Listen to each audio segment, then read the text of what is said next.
My husband suddenly told me to leave our house because my parents live there. I was surprised and confused. He threatened divorce if I argued. Lately, he'd been distant, and I had my own complaints. I pay all the living expenses, $1,800 a month, but he seemed to forget that. I couldn't believe he wanted me out.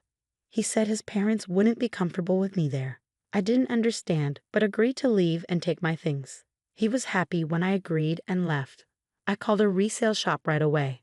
My name's Emily. I live with my husband, Robert, who's a bit older than me. We met through friends and hit it off right away. One day, we hung out together and Robert mentioned he wanted to be a voice actor. His voice was really nice and I liked listening to him. We swapped numbers and decided to spend more time together. Eventually, we started dating without really talking about it. I was young and just out of college, so maybe I liked the idea of being with someone older and more experienced. It felt like a grown-up romance to me. My best friend Ashley was worried about me dating someone 5 years older than me. But I told her it was okay because lots of people have relationships with an age gap these days. I really liked Robert, and he liked me too, so I wasn't concerned. After dating for about 3 years, Robert brought up the idea of getting married. I'd already told my parents about him, including the age difference, so they were curious to meet him. With all this talk, I wondered when he'd propose. He ended up popping the question during one of our relaxed hangouts at my apartment. It wasn't the most romantic setting, but it felt like Robert, and I was happy with it. When Robert proposed, I said, "Sure, let's get married." It was a bit casual, maybe for both of us. After that, we visited each other's parents, but honestly, I didn't click with Robert's family. When we went to his family's house, it was filled with what seemed like old stuff, maybe antiques, but they looked like replicas or fake pieces to me. When we entered the living room and met Robert's parents, they were wearing expensive branded clothes and flashy jewelry. They seemed like a typical rich couple.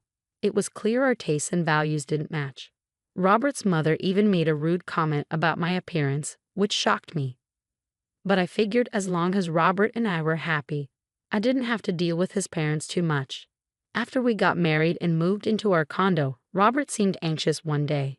He asked about a woman in a blue dress at our wedding. I was confused. I replied, "There were a few guests in blue dresses, so I'm not sure who you mean." Robert clarified, "The one who gave a speech as your best friend. Was it Ashley?" Realizing I said, "Yes, Ashley wore a blue dress." Robert sighed, "So it was Ashley. Why are you so interested in Ashley?" I inquired, noticing his flustered demeanor. Robert explained, "Oh, it's nothing serious. I thought I saw someone who looked like her the other day, and it reminded me of her speech at our wedding." His sudden interest in Ashley puzzled me, but before I could ask more, he chuckled and brushed it off, retreating to his room. Later, Ashley called me with news. "Hey, Emily, my boyfriend's coming back to the US next year." Ashley had been dating her boyfriend since high school. They knew each other since elementary school, but he moved away in middle school. Since then, they wrote letters to each other. They reunited in high school, and that's when he confessed his feelings for her. I love hearing Ashley's love stories. Despite her boyfriend working abroad for years, the relationship stayed strong. He'd been transferred to an international branch after working for a few years in the US. Even with the distance, they stayed close and communicated regularly. "Do you think he'll propose when he comes back, and then you'll get married?" I asked.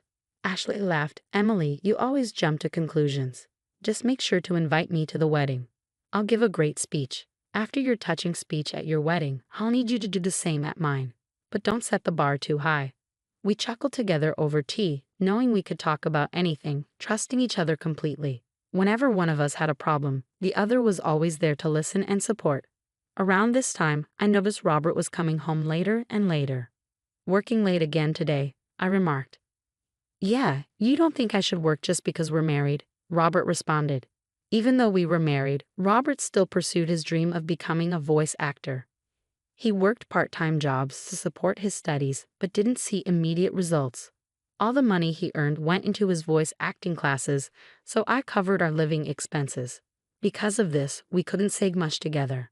After a while, I realized Robert wasn't willing to give up on his dream for our family's sake. I couldn't shake off my worries about Robert working so much overtime. His long hours added to my concerns. "Hey, it seems like you've been working a lot lately. Aren't they making you do too much overtime, especially for a part-time job? I voiced my worry. I've got it under control. More money never hurts. Just focus on yourself, Robert replied sharply, shutting down the conversation.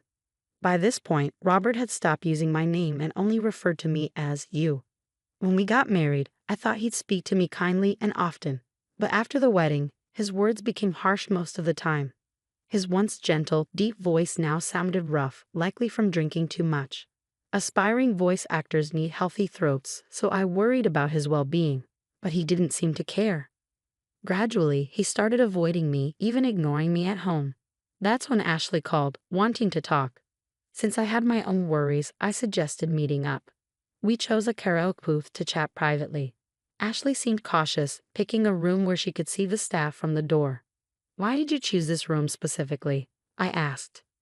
Yes, I chose this spot because I wanted the staff to keep an eye out for any suspicious individuals lurking nearby. Ashley explained. Suspicious person.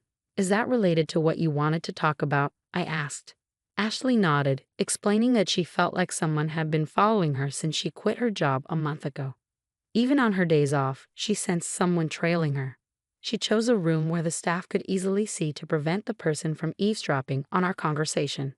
Have you spoken to the police about this? I inquired. I tried, but since there's no actual contact, they can't do much. What about your boyfriend? He's coming back in a month. I thought I'd discuss it with him too, but I wanted to first talk to you, someone close by, Ashley explained. Ashley hadn't seen her stalker clearly because she was too scared. She didn't know if it was a man or a woman. So I decided to keep an eye out and identify the person following her. Through that, I discovered who it was. Although I couldn't talk to Ashley about my relationship issues with Robert, it turned out that the one stalking her was none other than my husband, Robert. He claimed to be working late every day, but he would actually wait near Ashley's workplace after his shift ended and follow her when she left. It was shocking to realize that someone so close to me was scaring my best friend. When I discovered the truth, I was devastated. The expression on Robert's face while he followed Ashley was chilling. He had this creepy, unsettling grin. I had fallen in love with and married this man. But in that moment, all the love I felt for him vanished instantly. I confided in Ashley and urged her to move as soon as possible. With the help of her coworkers, she arranged for someone to drive her from the underground parking lot to her new place. After Ashley and I took these precautions, Robert's frustration grew, and one day that frustration boiled over. Since my parents will be staying here, you need to go back to your parents' house, Robert suddenly announced, convinced he was making sense. Do you have an issue with that? If you disagree, I'm okay with getting a divorce, he added, starting to assert his position. While I had many complaints about him and had even considered divorce, I didn't think he could just throw me out of our home. After all, I'm the one paying $1,800 for our monthly expenses. I wondered if Robert even remembered that as I looked at him skeptically, his patience wore thin as he lost his temper. Just leave already. My parents can't move in if you're still here. Why do I have to be the one to leave? I don't understand it at all, Robert exclaimed. But I replied, fine, I'll take everything I purchased with me. As soon as I agreed, Robert told me to hurry up and walked away. I wasted no time and contacted a local buyback service. The following day, they arrived at our apartment. Initially, Robert seemed smug, assuming I was leaving. However, his expression turned to shock as he watched them evaluate all the furniture and appliances. Once they finished assessing everything except what was in Robert's room, a staff member handed me a quote. The total value is $22,000, they informed me. Without hesitation, I signed the document and said, okay, go ahead and sell everything. Robert, suddenly realizing the situation, grabbed my arm. Wait, why are you selling everything? My parents are supposed to live here. How will they manage without furniture? I pulled away from his grasp. What do you mean? When we got married, you told me you were broke because of your acting classes. You practically begged me to cover the rent, furniture, and living expenses. I never realized you were that broke. I feel deceived. Remember the $1,800 monthly expenses I've been paying. From now on, you'll cover that. And with your parents moving in, I'm sure it'll be even more, I stated firmly. Robert's face turned pale, but he quickly tried to regain his composure. Thought you could bring up money and I'd back out of the divorce? Who do you think you are? I've already found a wealthy woman, Robert said defensively. As I processed Robert's revelation about his close relationship with a wealthy woman, it dawned on me that he might have been referring to his stalker-like behavior towards Ashley. If that was his idea of being close, then Robert was seriously deluded. Ashley indeed came from a wealthy family. Her grandfather was a successful businessman, and her father now runs the family business.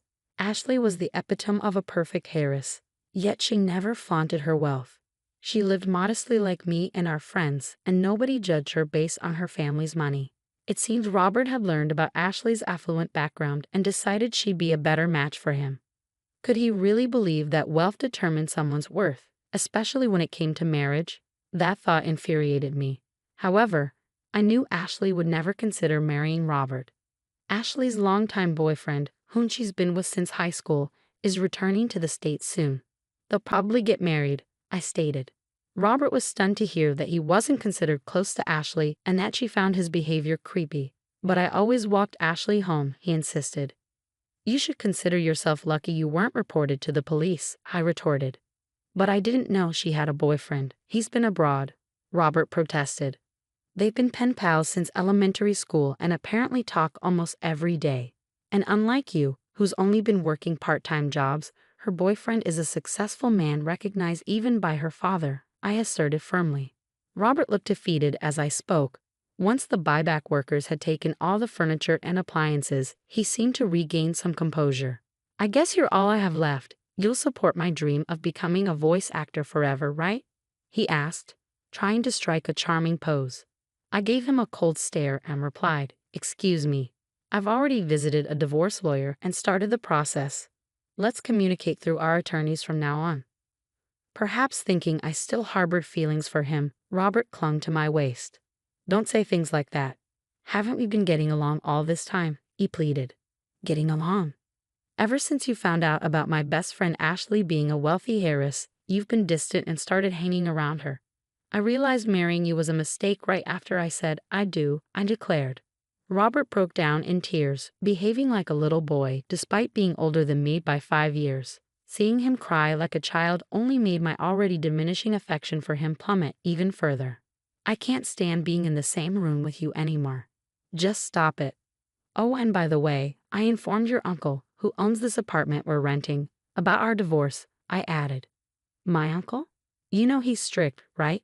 Robert exclaimed. "Well, I've been covering all the rent and living expenses until now. So when I mentioned that you might struggle to afford it if I leave, he said he'd find work for you. That also means I won't be able to continue my voice acting studies," I explained. "You hardly ever practice anyway. Maybe it's time to face reality. And if you try to approach Ashley again, I'll report you to the police right away." "Goodbye," I stated firmly. I left the house with a firm resolve to never look back. My immediate plan was to return to my parents' house. But I also considered finding a new place closer to my job if the opportunity arose. As for Robert, it appeared his uncle followed through on his promise and found him a job at his company. Soon after, Robert's parents, who had been planning to rely on their son's marriage to the wealthy heiress, also moved into the apartment and began working for the uncle's company. It seemed like taking advantage of others ran in the family. I felt relieved to have escaped from such a toxic environment. While age difference didn't matter much to me, I realized the importance of choosing my next partner more carefully.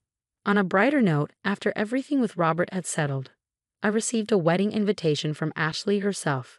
She introduced me to her longtime boyfriend, and I genuinely wished them all the happiness in the world. While my first marriage didn't work out, I hoped that Ashley's marriage would be a lasting and happy one for many years to come.